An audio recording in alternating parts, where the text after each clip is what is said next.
Okay, this is where we left off, Audrey. Awesome.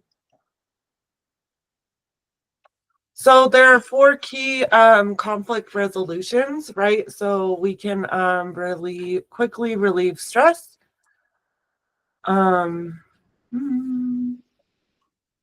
Right, and the best way to do that is being more grounded and centered in yourself, taking a pause, assessing like what is my plan of action, right? How can I best meet our clients where they're at?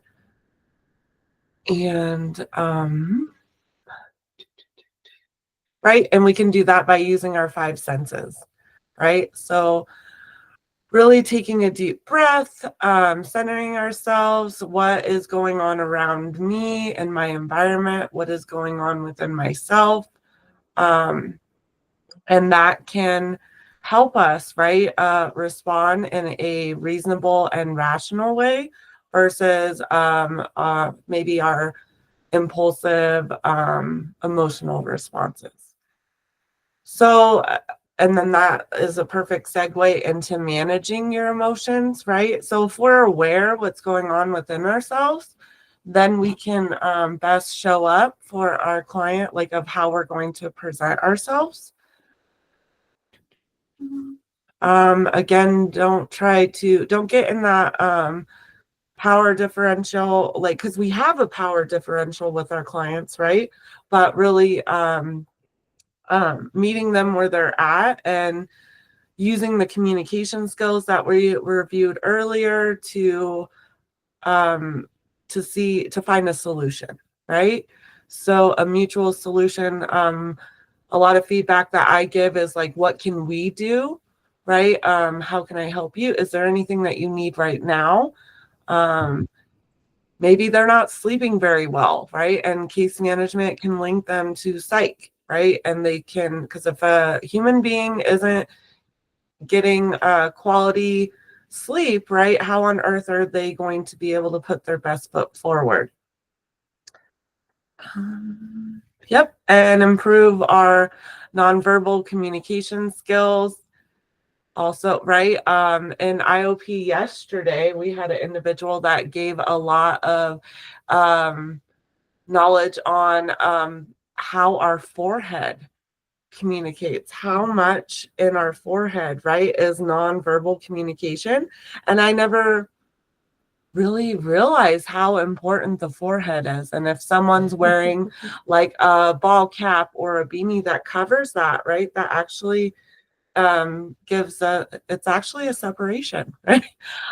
So that and our we call them micro communication. That is a specific word.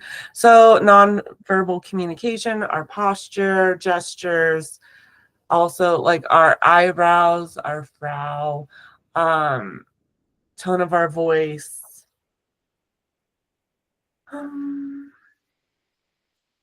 There we go. And sometimes we can use humor and play to deal with challenges. And just remember that depends on your rapport with the client. If this is your first interaction with the client, where you don't really have a history or rapport yet, I would strongly advise maybe not to lean into that strategy. But if you do have strong rapport, right? If it's a client that you've seen before and you're able to engage in that like playful behavior a little bit, just make sure that you are aware, because that can really loosen the mood. But also, if someone's not in the right headspace, it can also escalate a situation. Yeah, definitely agree with what Natalie's saying, specifically with humor. Be conscientious of that because sometimes it won't land, and then maybe could escalate the situation. So really need to have the rapport in that situation. So a couple of other techniques that we can use: listening first, then responding. And I'm sure y'all have had the experience where by just listening alone, even if you didn't do anything else in the situation, right? Listening does so much benefit. It can help that person feel very validated, very understood. And sometimes that is at the root of conflict, is that somebody's feeling misunderstood or somebody's feeling, just unheard. And so listening first is going to be that segue into anything else that we do, but is really important. And being active in our listening, right? So using skills of reflection. What I'm hearing you say is, and then trying to summarize back, what is that person trying to get at? That can also help, if we're missing the mark on something, then that person can clarify for us, can really help improve and deepen our understanding of the situation. And it's really important to resolve conflict that we have a good understanding of what's going on. So listening to that person, listening to anybody else who's involved in the situation, being able to hear all of the perspectives involved. Make sure that good relationships are a priority. So when we talk about, worth of the individual, respect of each person, that we can uphold this, being courteous and trying to be constructive, right? We are ultimately having the conflict with the intention to resolve it. And so just making sure that we're being respectful and courteous throughout. Separate people from problems. This is a really helpful strategy in conflict resolution, because a lot of times in conflict, it's, someone might be scapegoating, someone might be blaming, pointing the finger. And when we can separate, the problem is the problem and the person is the person, one, that can help us not have as strong of feelings towards the situation. If we're just addressing, hey, here's what the problem is, here's what the issue is, and trying to separate that from the person, that's going to be really helpful. And then recognize that in many cases, the other person's not being difficult. There may be real and valid differences that can lie behind conflicting positions. And when we can do that separation of problem from person, we can discuss issues without damaging relationships. Listen carefully to different interests. So everybody has reasons for why they think and feel the way that they do, and we can try to understand that point of view and perspective. We don't have to adopt it, but sometimes in understanding that, we're going to be better problem solvers. Don't postpone conflict resolution. I think a lot of people have a natural reluctance or hesitation towards conflict. I think especially some of the clients that we're working with. And so we can, again, kind of model this in healthy ways. When we address things, we don't sweep it under the rug. We don't run and hide from situations, that we are able to address the conflict in a timely manner. Back into what Natalie was saying about, recognition of our own emotions. Obviously, if you need a second, you need to take some deep breaths. You need to center and ground yourself before going into the situation. That's really important, because sometimes we can go into that too quickly, and that wouldn't be beneficial either. And then promoting teamwork. So Natalie had talked about, kind of tagging out. I think every case manager works in a situation or setting where there's another team member available. So knowing your own limits, knowing if you might need to kind of tap out and have somebody tap into the situation.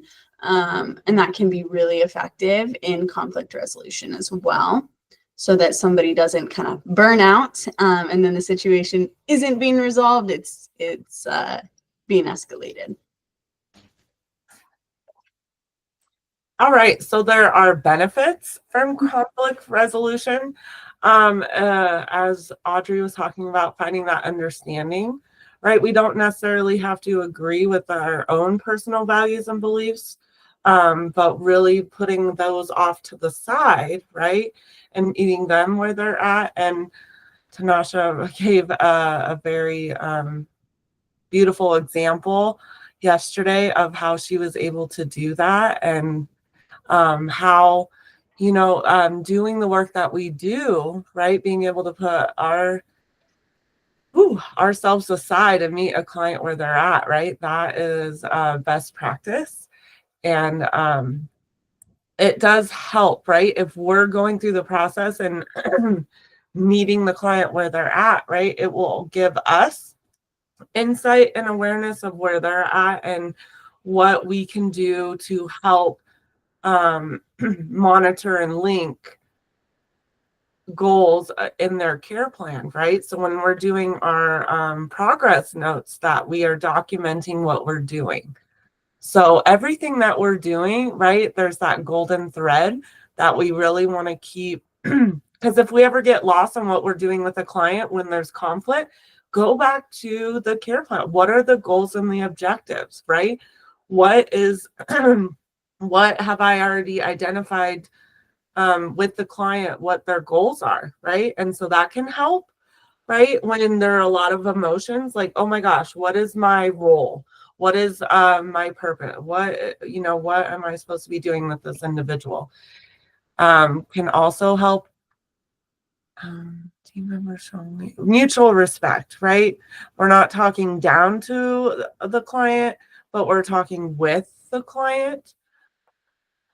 And a renew, right? It gives them like hope that it's a team, right? That they're not alone and that we're not working against each other, that we're working together. Improve self-knowledge. I strongly encourage my student social workers and also clinical interns as well. Improve self-knowledge, right? Exploring you as an individual and what your life experiences have had on an impact on you, and that how that impacts how you respond to others. So it can be beneficial to have outside help. Again, this therapist has a therapist, really helping. And that has like helped me be the best professional that I can be, right? And also the human being that I am outside of work too, right? Because we also have an identity outside of work. So if we're working on that outside of work, it does bleed into our role in the helping profession. So I really wanted to bring light to that. Super important. And so at this time, we will not be taking a break. But we're going to talk about mediation and de-escalation. So this is the reduction of the intensity of a conflict or potentially violent situation. Has anyone here done the CPI training? Yes, I'm seeing some head nods. Yeah, some people have done it. Awesome. So if you're needing to do that training, I would encourage you to reach out to your supervisor. And Juan Cuevas is someone who conducts that CPI training in the agency. Absolutely. What is the goal of de-escalation?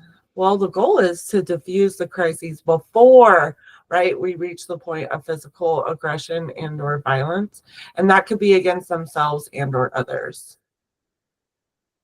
Absolutely. So some of the skills involved in de-escalation is to move or go to a private area. If you take that training with Juan, he kind of describes this as getting rid of the audience.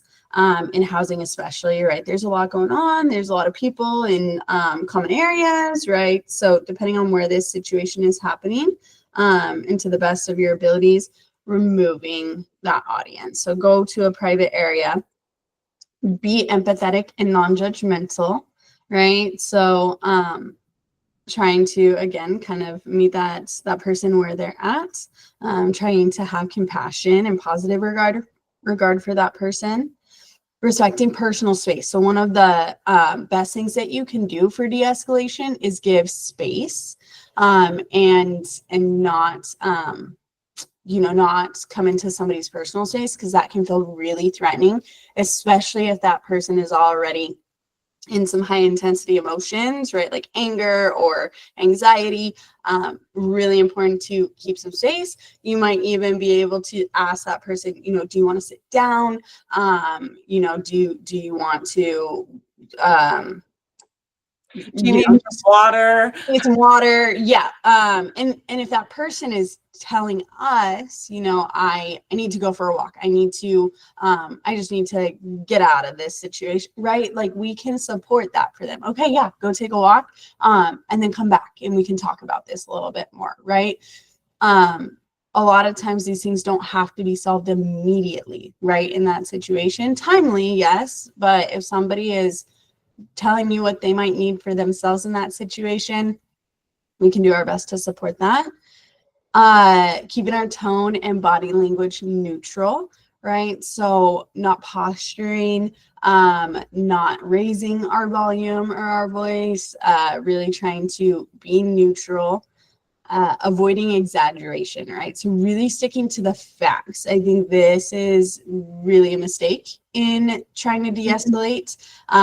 If you're starting to say things like always or never, you're probably wrong in that because those are some really big absolutes and exaggerations.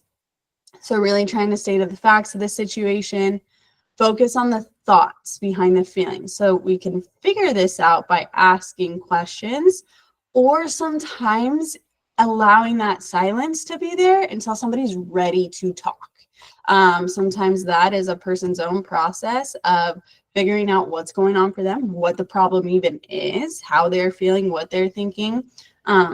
So that can also be an effective strategy, and it's listed there at the bottom, allowing for silence. Ignoring challenging questions, right? And this is one where you might need to set a boundary if somebody's name calling, if somebody is being disrespectful or degrading. We don't just have to take that, but set a boundary, right? I want to help you in this situation. I want to solve this problem that's going on, but I can't continue to be treated this way, right? Or I won't tolerate the name calling. So if you're going to continue to do that, then I can't help you in this situation. Setting boundaries. And if that person is not following those boundaries, you can get, management involved. You can end the conversation. You can go forward from there, but really setting clear boundaries. And then allowing time for decisions, right? That's important. No one likes to feel backed into a corner. People like to have options, right? So we can talk about this in a calm manner, or we can end the conversation. Giving some space for decisions. We can involve management and have this conversation, or if you're not willing to follow through with some of those requirements of the program, yada yada, you don't have to stay here. Like we can give those options and allowing decisions, whatever the situation is. There's usually some options involved. Did anyone have any questions on the crisis intervention? Oops. Oh, that was wrong. On de-escalation or mediation. Yes, that's what I meant. Yeah. Anybody have an example of the last time they de-escalated a situation? Seeing some smiles and some head nods. Yesterday, as soon as this was over, we had a client. Well, actually, twice yesterday. I had a person here that was positive for a few things, and we had a housing meeting with all clients, and they were off to the side being a little rambunctious, and during our break I ran out just to see what was going on with the meeting and interacted with him and had to talk to him, bring him down, and offer him crossroads and just stuff like that. But he's out. He just wasn't listening, but it did calm him down. And another one that I had to talk with that come in telling about his street life in Vegas. He grew up in the ghetto of Vegas, he says, and was very,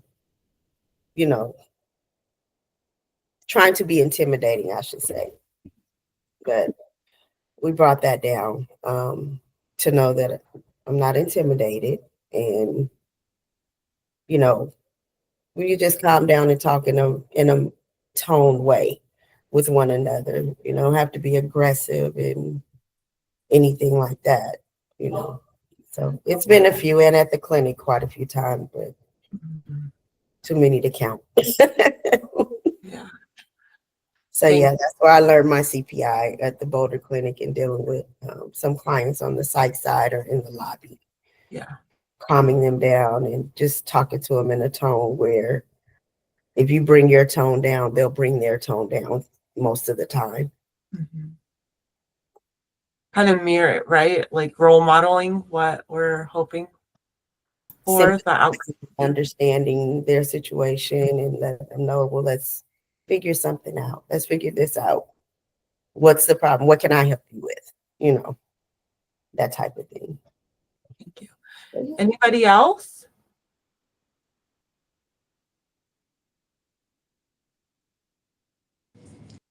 Here too at Sana, we have daily occurrences where we'll have to de-escalate.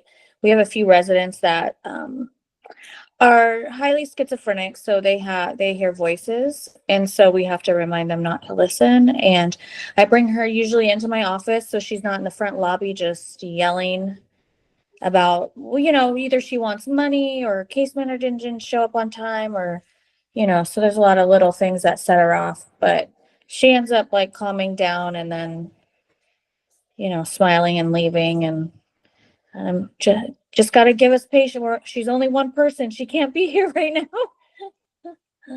Help us out. So that's kind of how we do it. I agree with Nicole. We have this daily, if not more than once a day. So we just remove them from the situation. It's usually the lobby.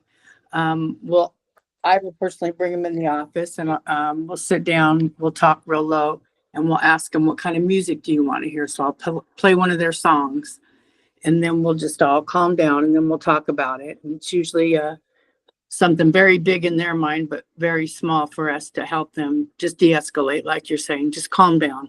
Mm-hmm. Yeah, those are some great strategies people are using, and sounds like you're seeing how effective that is. Removing, that person from the situation, giving them a safe space to be able to regulate, assisting with them to regulate, right? Do you want some music? Can we take a couple of deep breaths together, right? Like, what's going to be helpful to you in this situation?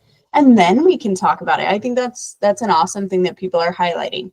First, we got to get people a little bit more grounded, a little bit more settled, then we can have a conversation. So really good job. It's awesome. Absolutely. Thank you. And now we're moving on to crisis intervention. So this is a time limited intervention, right? So this is something that we cannot put off to the side, that it needs to be addressed at the moment. And with the psychotherapeutic approach, again, and just knowing your role, right, and your limitations within your position at WC Health. And we're going to touch on that. Absolutely. So the goal for crisis intervention is to assess and stabilize situations, and provide appropriate mental and behavioral health service referrals, right? But that first big part is safety and stabilization. Safety is going to be the number one focus as we're going throughout this part of the training. So we can talk about what that looks like for each different role. So a crisis. Hold on.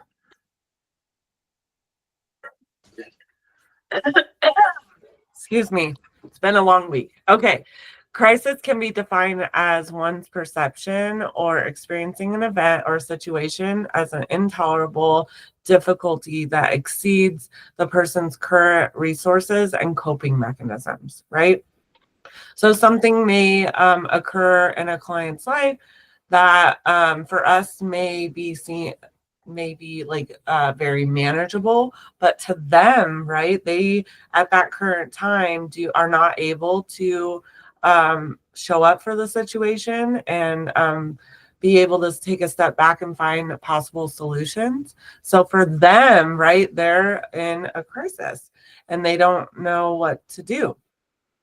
So as interventionists, right, in our roles in the helping profession at WC Health, our role is to increase stabilization, right? So interventions may be very timely, right? And it doesn't happen usually at a convenient time, right? And when it's popping off, it is popping off. So we need to, if address the situation. If we are unable to, right, we need to reach out to other staff who are able to help de-escalate and assess.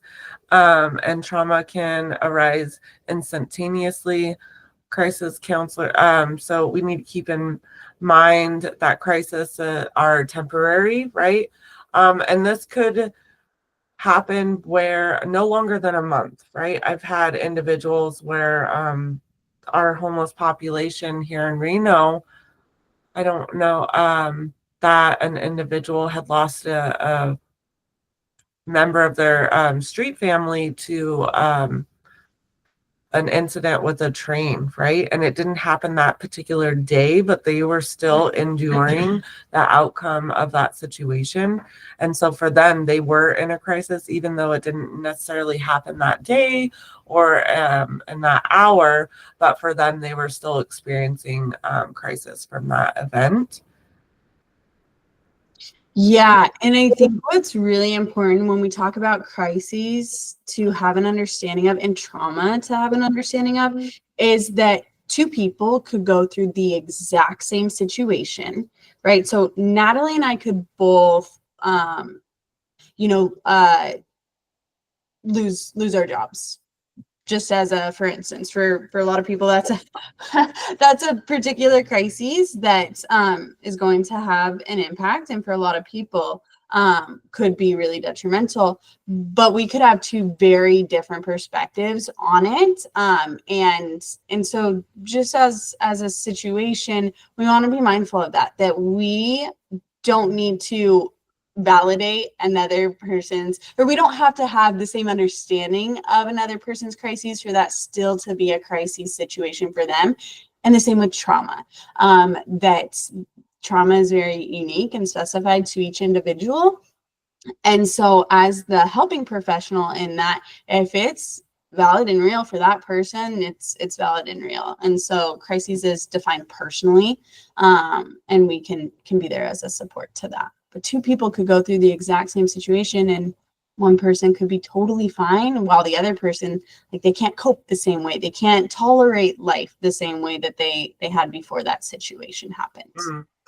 Right. For example, Audrey she has lost her job and she's living her best life, and she's already got her resume and certain platforms and she's interviewing, and I just have been shook, right? And I can't get out of bed and I don't know what I'm going to do and I'm feeling hopeless, right? So the responses of similar situations can be very different. Yeah. Thanks for expanding on my off the cuff example, Nat. You're welcome. And I was going to throw you into the elevated run, and then I'm like, Yes. So we have two different types. There's the personal level and social level. So personal level, as we defined, right, it's going to look unique to the individual. And then social level, natural disasters are a great example of this.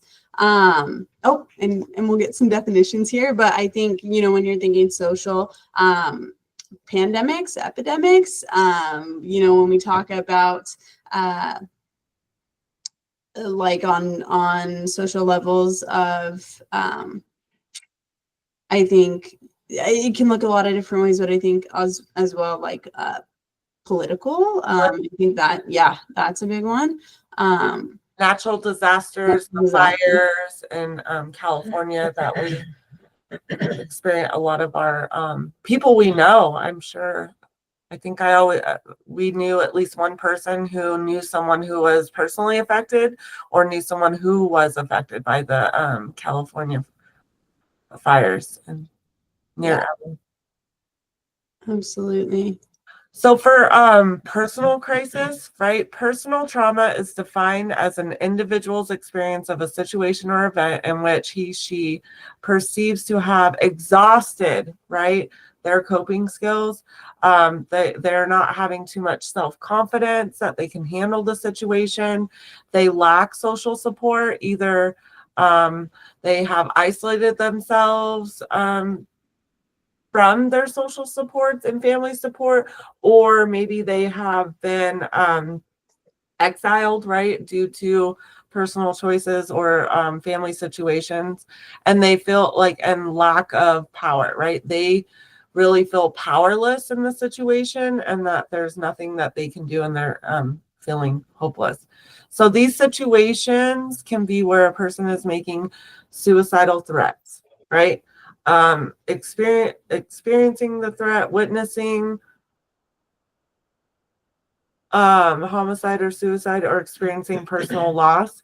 So a personal crisis, it could be minimal in our context of the situation, but also it could be very severe to them, right? So we're not defining if it's a crisis or not, right? The client is, and we're meeting them where they're at. So while a person is experiencing a crisis on an individual level, right, it's important for us to assess for safety, and also finding, and we're going to tease out like what your capacity is with each professional here at WC Health, from psychiatry, case management, our clinical team, as referrals. So that's what we're going to be doing. Yeah, so then when we look at societal or mass trauma, this could be a number of different settings. Some other examples would be school shootings, terrorist attacks. And again, the primary concern is for safety and stabilization. So if someone is going without their basic needs, they don't have food, water, shelter, that's going to be that first intervention, is making sure people have awareness of the resources, can get connected to those resources. Where are the shelters, right? I think case management comes into this in a large way, but that's going to be anyone's primary focus of a situation. As a therapist, you don't go into processing that situation until that person has some stabilization of the situation, that their basic necessities for survival are being met first.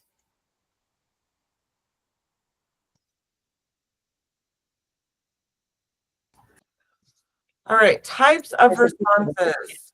So individuals can appear disoriented, become hypersensitive, or confused, right? They may have poor concentration, uncertainty, and really having trouble problem solving. So this will look different with each individual. So people can have physical, right, somatic responses. They can experience like their heart is beating out of their chest. They may be shaking. They may be feeling dizzy. We may need to offer that, like, hey, let's sit down. They may be feeling weak, chills, headaches. They can feel very nauseous, right, including vomiting, shock, fainting, sweating, and fatigue. Emotional responses to this, right? Apathy, they may feel depression, irritability, right? They may be feeling anxious and speaking at a rapid rate, maybe not making finishing complete sentences, maybe going on tangents, right? Stumbling over their words, stutters, having panic, right? Where they can't feel like they can catch their breath. Or I've heard individuals describe that they feel like they have an elephant on their chest, feeling helpless, hopeless. They may be really upset, right? Like super angry, enraged, fear. There could be a lot of fear, right? When human beings experience uncertainty, right? And you're not feeling safe and secure, or have all your basic needs met, there could be a lot of fear, which then can turn into anger.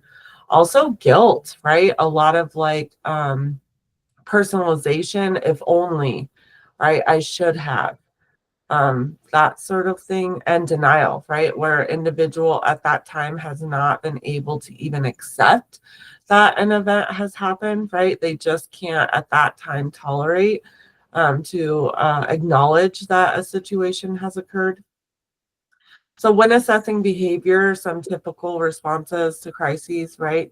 Difficulty eating or sleeping, right? Some people may be eating in excess. Others have no appetite, right? It depends on the individual. They could be hypersomnia where they're sleeping, they're not getting out of bed. They're in bed for over 12 hours a day and still feeling fatigue. Others, right? They're experiencing insomnia. They can't sleep at all. Conflicts with others, right? They may be having more difficulty with their roommates, right? Really, I got the woo, right? And, that can be really hard, especially in our programs. And then we may be hearing those situations, right? As case managers and therapists, as these conflicts arise, lack of interest, right? They have no desire to engage in basic living skills, grooming, showering, or even engaging in programming in our program, right? If it's socialization at SANA or if it's IOP at our other programs. So we need to intervention goes through several phases, and it begins with the assessment of what happened during the crisis and how is the individual responding. Right. And so assessment of the individual's potential for suicidal and or homicidal ideations.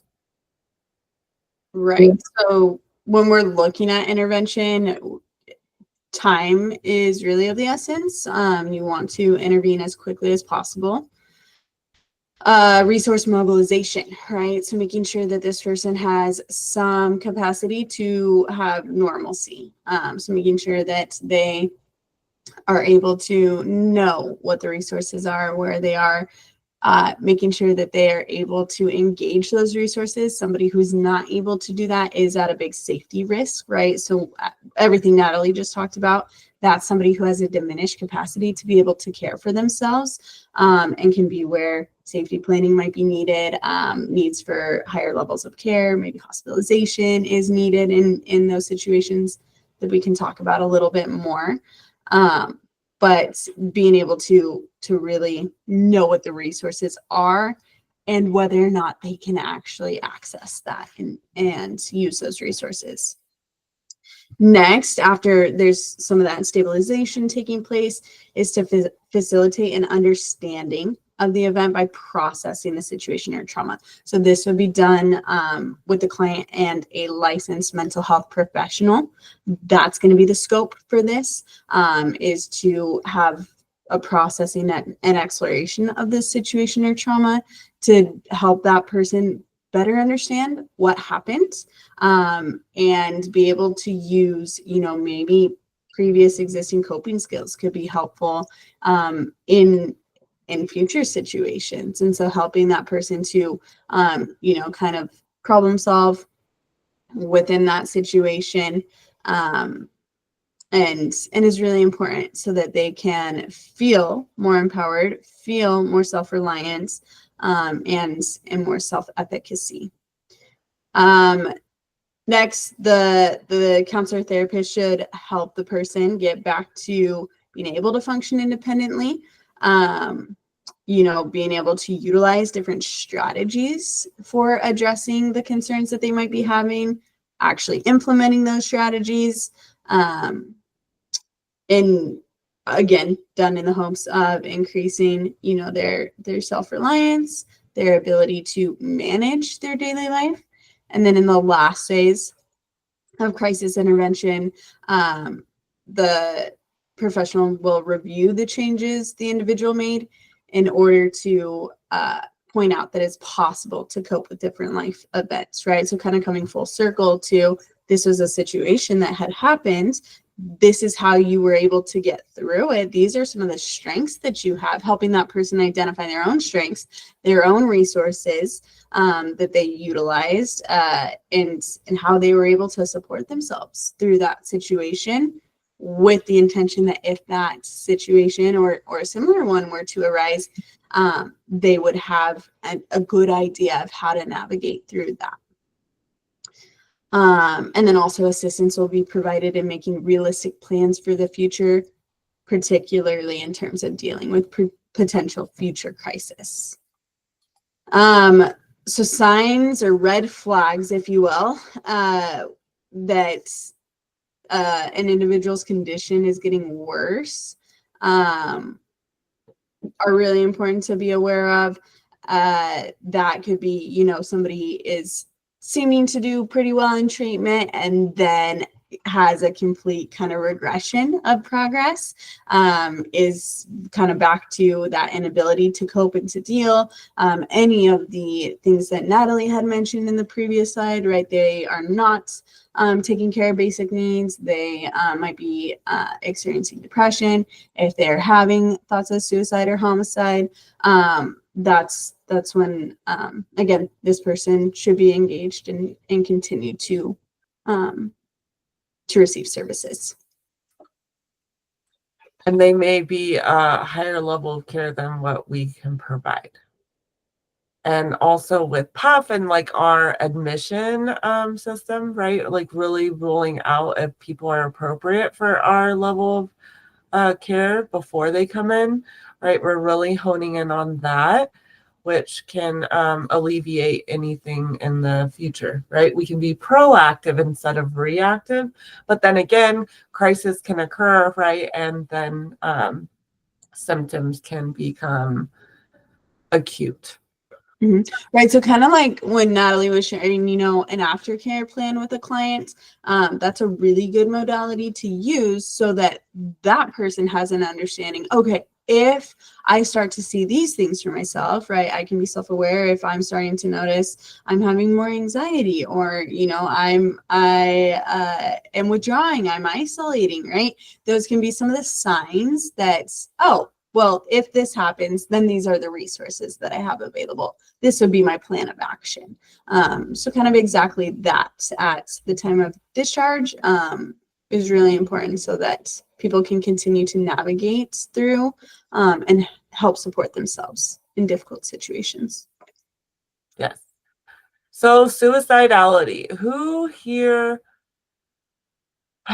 suicide, when we hear that, is that something that's anxiety provoking?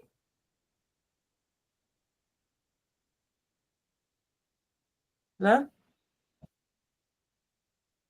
Okay, we're all seasoned in the field of mental health. Can I get any emojis or in the chat so I can get, I'm checking the temperature.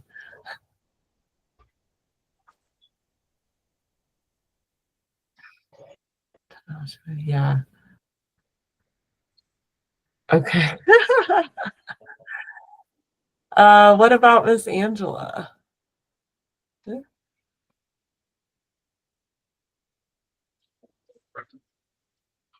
So the risk of suicide usually indicated by suicidal ideation, intent, especially as evident in the presence of well-elaborated suicide plan, right? So clients can say, oh, if I didn't wake up tomorrow, I wouldn't be sad about it. Right? I hear that sometimes. I'm like, wait, I'll be like, what? May I ask you another follow-up question to that comment? Like, are you saying that you want to kill yourself? They're like, no. I just said if I didn't wake up tomorrow, I wouldn't care. Right? So that is like, okay, what's that about? Right? So we can kind of tease that out. Also, if someone's like, you know, I can't take it anymore, I'm going to go to the highest cliff and jump off the cliff, right? So now they're saying that they have, they want to kill themselves and they have a plan, right? And if they have a bus pass or, yeah, and I have a ride to Red Rock, right? I'm going to Calico Basin and this is what I'm going to do, right? So that's intention and a plan. So that would be where, so when some people, also what we can do is tease out, right? Oh, I want to kill myself. I'm like, do you want to die or do you want to change your feelings? Right? Because that can really tease out the level of severity. Most times, I would say 9 out of 10 times when I ask a client if they want to die or if they want to change their feelings, we're talking about what we could do in that moment to help comfort them in their time of need.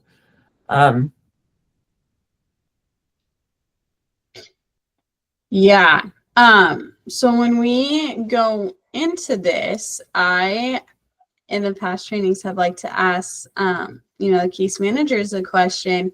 If a client was sitting in your office and maybe they just lost their job and they're saying, I feel really hopeless. I'm really ashamed. I don't know what I'm going to do for myself or for my family. Maybe things would be better off if I just wasn't here.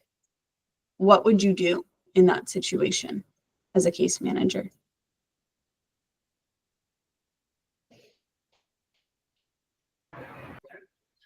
I would have them elaborate more on their plans. Is it just a temporary feeling, or are you just feeling overwhelmed today? Have you thought about this? Have you give detail? I mean, have you really thought about ending your life? And what plans or steps have you made to end your life? And sometimes they just say things and they just want someone to listen. They don't really have the intent. But another time, I take every situation serious, because sometimes it's overlooked. So even if they mention, I always take it serious. And then depending on the severity, I'll send them for HLOP. Send them HLOP and have an evaluation. Nice. Yeah, Tanasha, that's great. You're going to address it, right? We're not just going to whoop, like, okay, well, now let's look at your care plan. Absolutely. We want to get a better understanding of that. As a case manager, you can absolutely ask someone, like, if you're hearing that, hey, I'm a little bit concerned for you. Can I follow up with that? I'm wondering if you're having any thoughts of hurting yourself or killing yourself right now. And then that's a yes or no question. And so as you're saying, Tanasha, it might be no, I feel really overwhelmed right now. I'm having a really hard time right now. There's no plan, there's no intention. We can ask those questions. Do you have a plan? How long have you been thinking about this? How often is this thought happening for you? Can kind of help us to tease it out, exactly like what you're saying. Then it's a great referral to make. You said you refer to, who is that? Higher level of care, HLOP. Okay. Oh. Got it. And Yeah. what would that look like where you're at? How? Well, it used to be Mount Vista, or they'll go to the hospital. It just depends, because I guess depending on the paramedics, wherever they're, I guess they're routed to different locations where they take certain individuals. So it just depends. Yes. Yeah. If we're sitting with a client and they're saying, yes, I have a plan, I have intention, and they have the means, we're making that call to 911. We are not waiting. We are going to get them connected to a higher level of care. And please, if you're making that call, say that it's a mental health crisis, is really important, and be able to give the information. We talked confidentiality, not relevant in that situation. So if you know of past attempts that they've had, if you know of their mental health diagnoses, if you know the medications that they're currently taking, right, you're at liberty to give all of that information to the situation. I would always send the face sheet and the MAR. Yep, absolutely. And then also, don't forget, this could also be thoughts of homicide, right? Harming others. So sometimes that one gets forgotten. It's the distant cousin that people don't talk about. So making sure that's included. And Yourself or others. yes. Yep. The combination. And so another question that Audrey has been asking in these trainings is, if we ask a person if they want to kill themselves, are we putting the thought and the idea in their head if we ask them? What do people think? I love to hear people's response to this question. I would think so because they may not want to do it, and some people take some things you say to them as confirmation. Yeah. Any other thoughts? If you ask someone if they are thinking about killing themselves, are you putting the I idea? wouldn't ask them directly that. I would go around it, Mm, have them say it.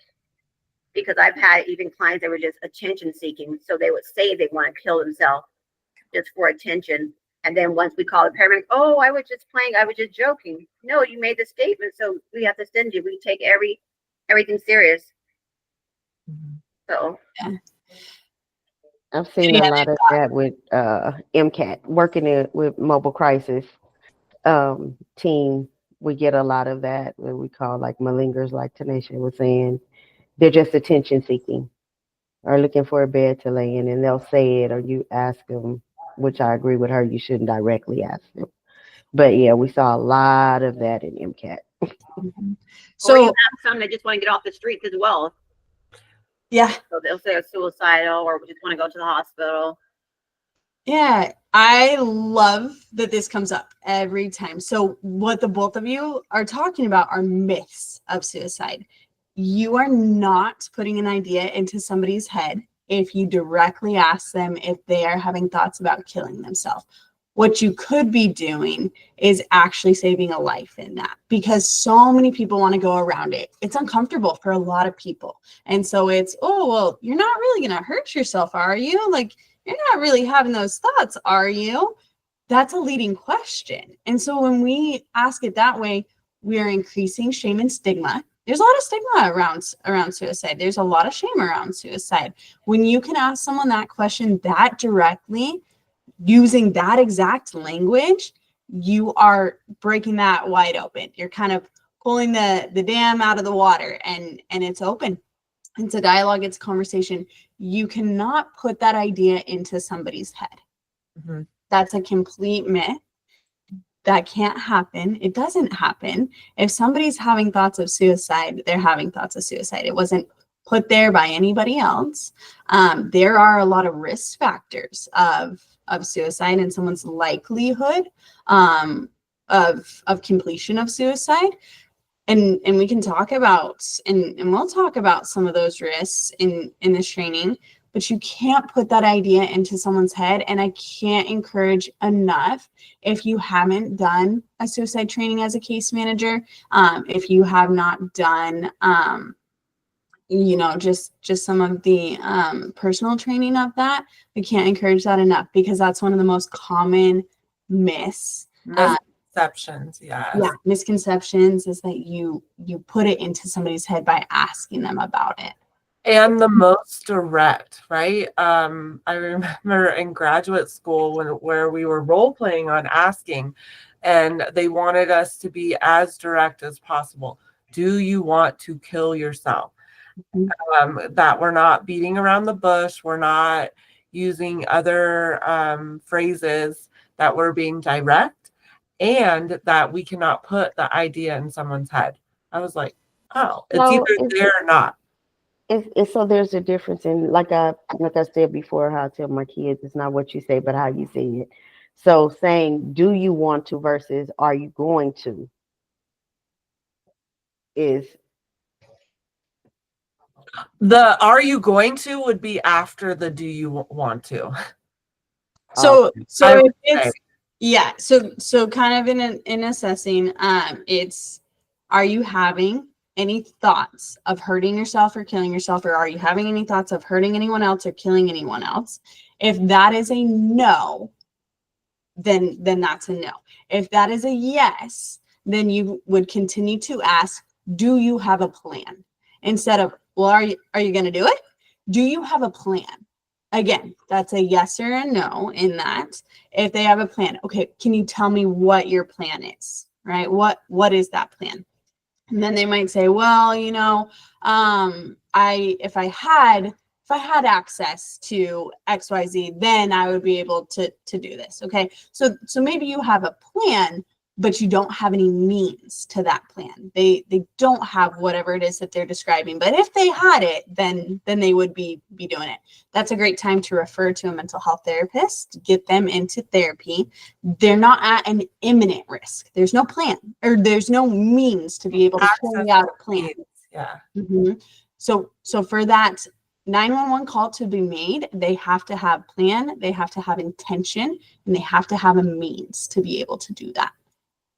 So if they don't, then we're making those referrals to a therapist to continue to assess that, to continue to support that individual. And you can always reach out to therapy reception to get that person into individual therapy. That's something I did yesterday with a client who, the gentleman I was talking about, she's the now pregnant mother of his children. And so it was both of them I had to deal with, where she has PTSD, anxiety, and depression, and she was having a serious panic attack. And myself, another case manager, and the housing staff went to speak with her. So I reached out to Trish to see if I can get her a crisis session, because we got her to calm down, but she was just not. So she'll be seeing psych this morning. Yep. Psych therapy, being able to get connected to those services. Right. And I believe in order to get, because we really don't have after hour crises, right? Where what the clinical team can be available during the business hours. Depending on the north and the south, it could be 8 to 6 or 9 to 5, right, in that realm. But if someone hasn't been assessed, right, they can't receive a crisis session. So, and psych, but you reached out to the clinical director, right, and found a solution for that time. So good job. It is 9 o'clock. So we're going to take a break, and we will come back at, oh my gosh, 9:12.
How is it at the clinic now?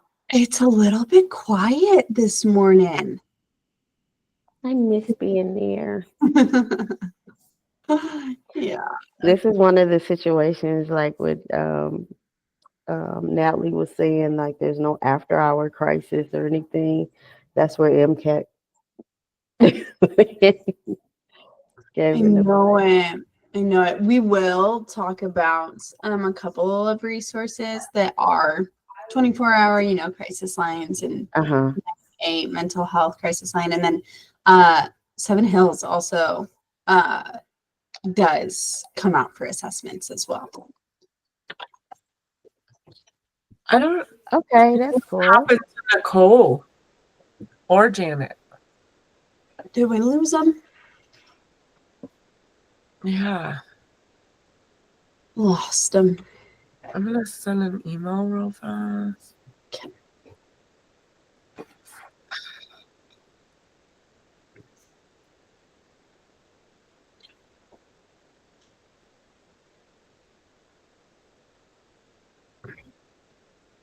Maybe not.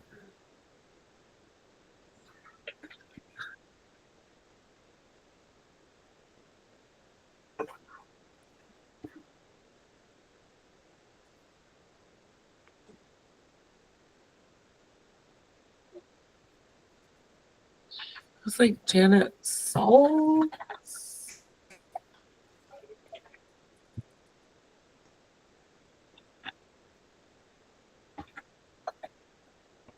Mm-mm. I don't know what Janet's name is. Trailer. I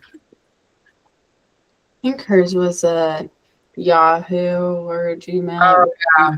It wasn't a W. Yeah, I'm just gonna email. Are you coming back into the training?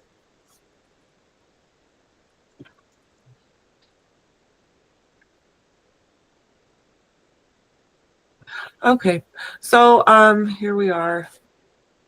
So prevention strategies. So we want to strengthen economic support.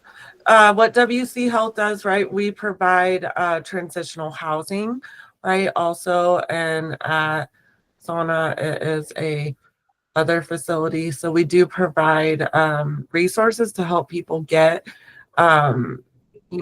their basic needs met.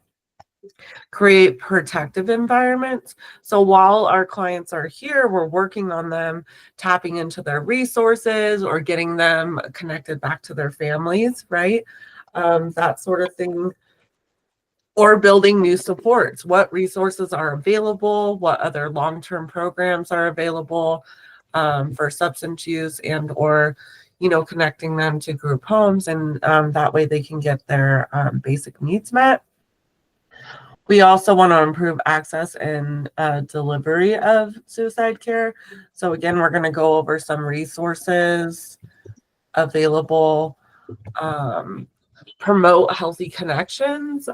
Something that I do a lot in group therapy, individual therapy, is really encourage individuals to build connections with like-minded people, connect with people who support, right, them working on bettering their mental health and or substance use disorders, right, really, because we are social beings, right, and if we're also with our cortisol, right, our hormone that is released in our brain when we have deep and meaningful connections, can also decrease depression and loneliness.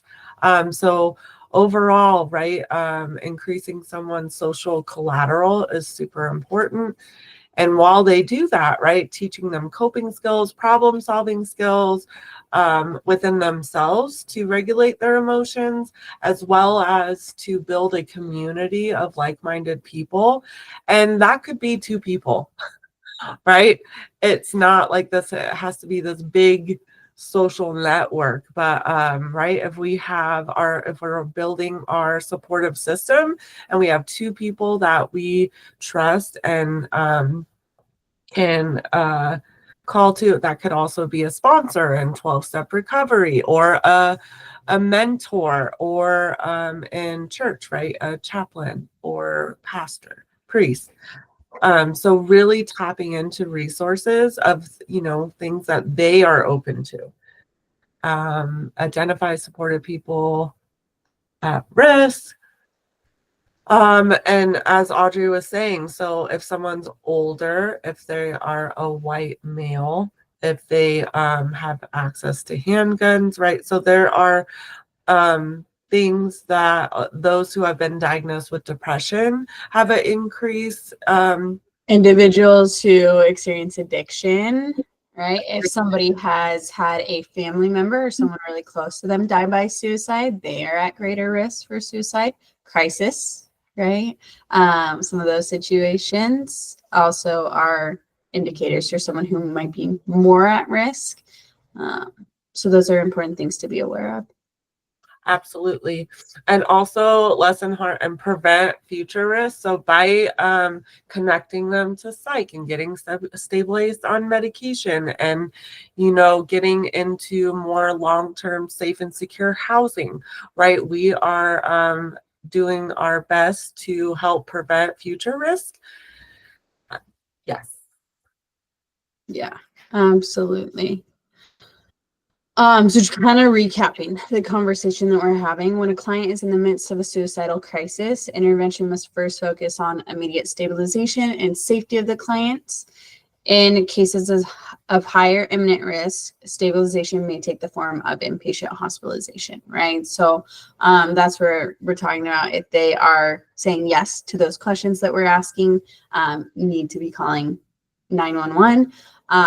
I also wanted to share the resource 988 if you have a client and maybe you're saying, I don't feel comfortable to ask some of these questions, but the client is maybe expressing some hopelessness, some passive suicidal thoughts. You can utilize 988. 988 is a team of national gatekeepers on suicide prevention. And what they can do is talk with that person and help determine what is the level of risk. So if you're, feeling some discomfort of that, I would really encourage that's a resource that you could utilize. If the person's connected with therapy, please inform the therapist so that they can then be the one to check in with that client and do an assessment. But that's a good after hours resource as well. And, just for anyone to be able to utilize, it's a free resource and service, and they help determine if that person needs a higher level of care, and can also help them get connected to other community resources. Once a client safety has been ensured, it's important to understand the factors that contributed to the person's suicidal crisis. So this would be done via a risk assessment of factors temporarily connected to the crisis. Situational factors such as an argument with spouse or loss of job, as well as distal risk factors, recurrent panic attacks, family history of suicide.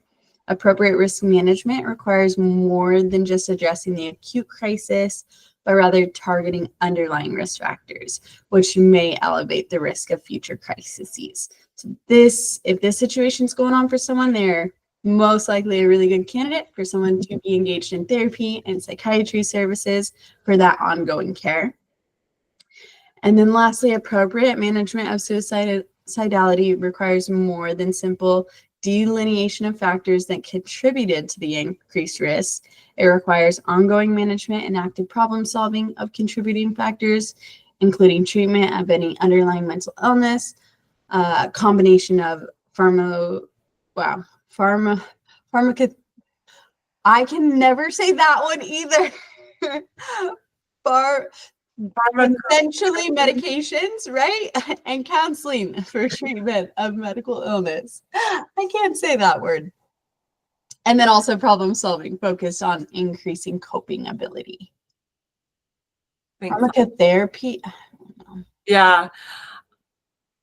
Just roll with it. You did your best.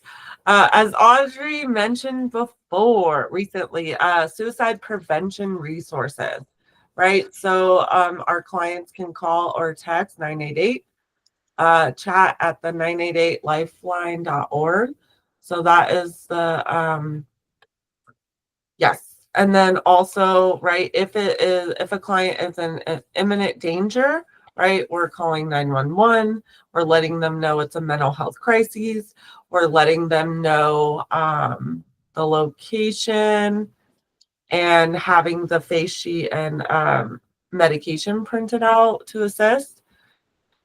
Also, there's the suicide hotline, Nevada crisis line. It's open, available 24 hours a day, 7 days a week. Crisis intervention and suicide prevention. So individuals can call and also text. It's confidential and 24 hours a day, 7 days a week. Also in so there's the Southern Nevada resource line, 211. Also, or text your zip code to this information. That way they can be talking with a trained individual within the zip code or county. And then they're a veteran, right? If we have veterans in our housing and they have access to additional resources, NAMI, right? The Northern Alliance, National Alliance of Mental Health, right? So that also is a good resource. They do have, I know they have groups here in the north, and if the Southern chapter, I believe NAMI is a national resource, so they do have resources. So they have groups for also family members, right, to cope with those who have been diagnosed with like bipolar disorder, or that way they can find a supportive network. Because not only do our clients have a tough time, right, but also family members can also be experiencing some difficulties, right, and coping with a diagnosis or trying to understand, right, how to meet their family members where they're at. So NAMI is a great resource that as a case manager, you can link family members or loved ones to that to also help the unit, right, of that individual. And then again, for youth, there's the Girls and Boys Town National Hotline. I know that we in the South don't really work with minors. So, but just in case you had somebody in your personal life, that's also a resource. Yeah. Is anyone writing those down? Need a second on those? Yeah, okay. I thought that's what I saw, Tanasha. You're muted.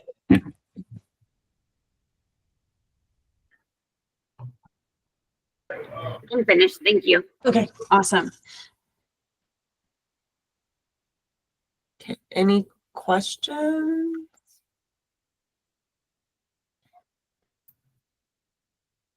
I didn't write it down, but I can go back in the video when you send it if I need another resource. I print screen to save it. Mm-hmm. Yeah, I love that. Print screen. Yes. Okay. Pop quiz. Oh my gosh. So we're checking in to see if dun dun dun. Seeing if you've been paying attention, which you guys have your camera. I can see it. So the first question is, the goal of de-escalation is to wreak havoc, diffuse crises, or let people fight. B. Nice. Yeah. Yes. Be all day, right? Diffuse, right? We want to be as proactive as we can be. And also, right, if we're watching people's body language and tone of their voice, right, we can almost de-escalate before the crisis happens. Like, hey, I see, come on, let's go outside. What's going on? You know, I used to lead IOP on a location all by itself where I was the only one there with clients. And I only had a call for backup, I would say 3 times in about a year and a half. Don't ask me how yeah, looking back, that probably wasn't the best idea.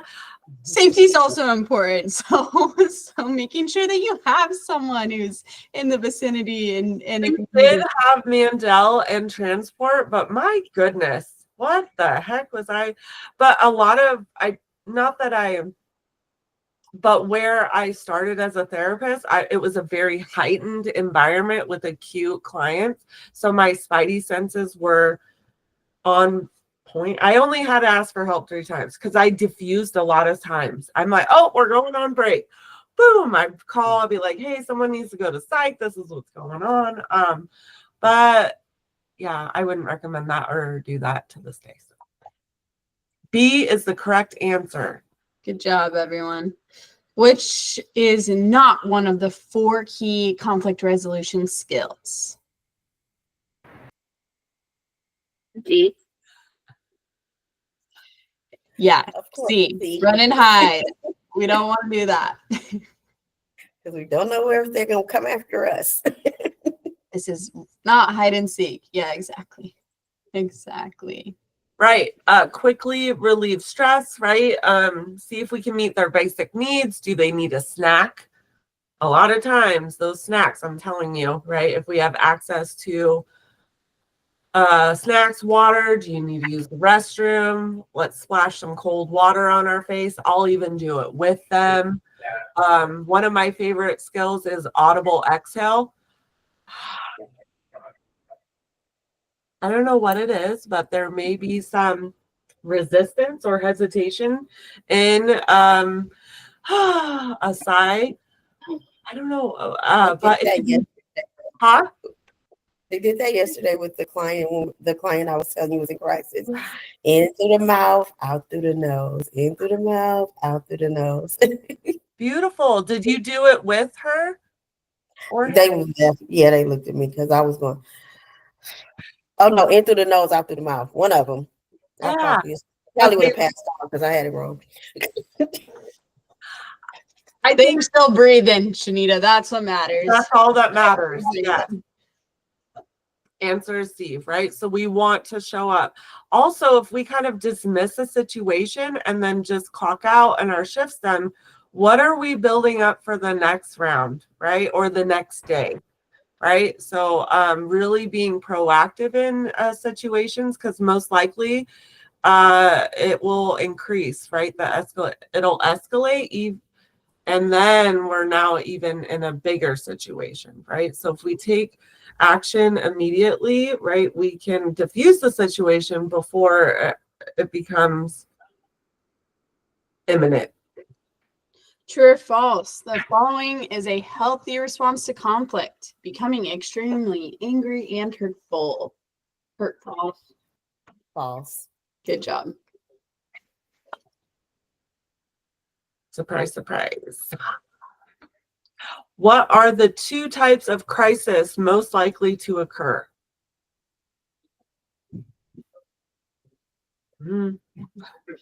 A.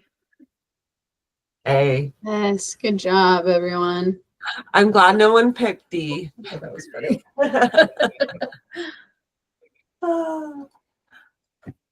True or false? If a client is expressing suicidal ideations, it is appropriate to ask if they have a plan and intent to cause harm to themselves.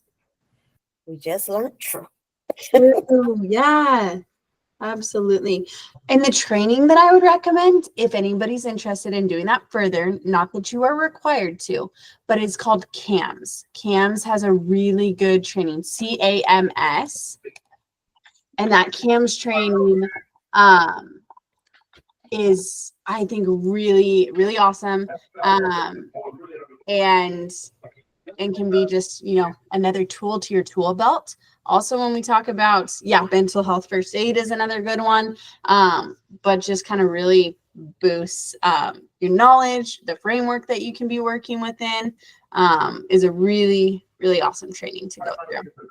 Are those trainings offered by our company? I would definitely ask about the possibility for reimbursements, because something that I've seen is that if we don't ask, for sure we don't know, but I have seen that it's worth the ask. And I think mental health first aid is free. Usually there's a lot of grants and funding for that. Look into it and then see, talk to your supervisor. And I think having the whole team do it would be, and once it circles to leadership, I will advocate for like how it will benefit the company in the long run. And Audrey had put the link in for CAMS as well. Yes. Thank you. Awesome. Yeah, so good job, everyone. True. Which of the following is one of the principles of crisis intervention?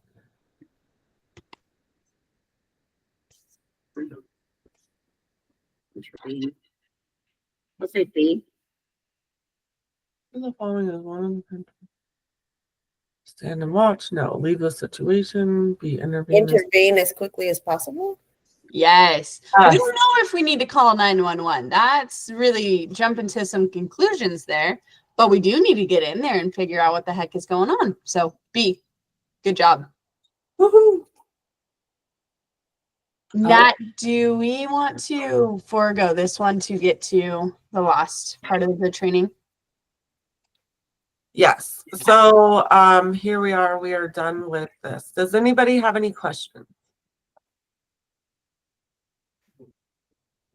Okay, I'm going to stop recording.